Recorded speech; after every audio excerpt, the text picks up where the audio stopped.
काय हो? हे काय? शंकरपाळ्याने चहा. हो माहितीये मला, पण कोरा का चहा केला? कोरा चहा का?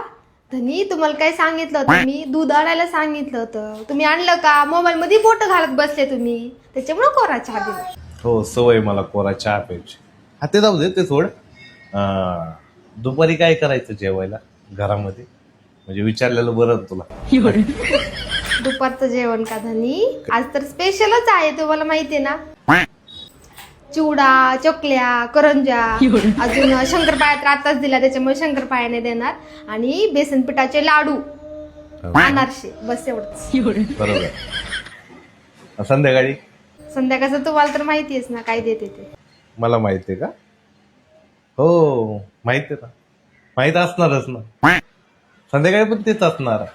ते म्हणजे तेच लाडू, करंजा, चकल्या, चिवडा, अनारसे, अजून एक दोन पदार्थ असतील गोडच ना दिवाळीचे. आणि त्यात लाडू वेगळे असतील. म्हणजे आता दुपारी बेसनाचे लाडू, संध्याकाळी डाळीचे लाडू, आणि रव्याचे पण कधी कधी देते, आहे का नाही?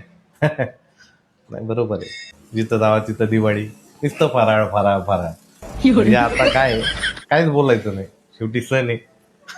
आनंद साजरा करायचा. महिनाभर नका दिवाळी खाऊ घाला मला. तुम्ही ते काय म्हणले ते दिवाळीच्या आधी? मला लय फराळाचं खाऊ वाटले, अजून मला चहामध्ये करंजी, शंकरपाळे बुडवून खायचे म्हणून म्हणले होते ना. मला लय फराळाचं खाऊ वाटले, त्याच्यामुळे आता सकाळ, दुपार, संध्याकाळ आणि नाश्त्याला पण फराळाचंच खावा. आणि तुम्हाला माहितीये का दिवाळी मी किती करून ठेवलेले? तुळशीच्या लग्नापर्यंत नाही, अख्खी महिनाभर पुरेल एवढी दिवाळी करून ठेवली. त्यामुळे आता पोटभर खावा. हा मग आता माहितीये का भाजीपाला आणि किराण्याची किती बचत होणार आहे महिनाभराची.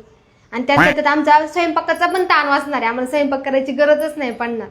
त्यामुळे आता नुसती दिवाळी फराळच खावा तुम्ही महिनाभरासाठी करून ठेवलेले, पोटभर खावा. आणि ते छान शंकरपाळी खाऊन घ्या पटकन, थंड होत आहे चहा.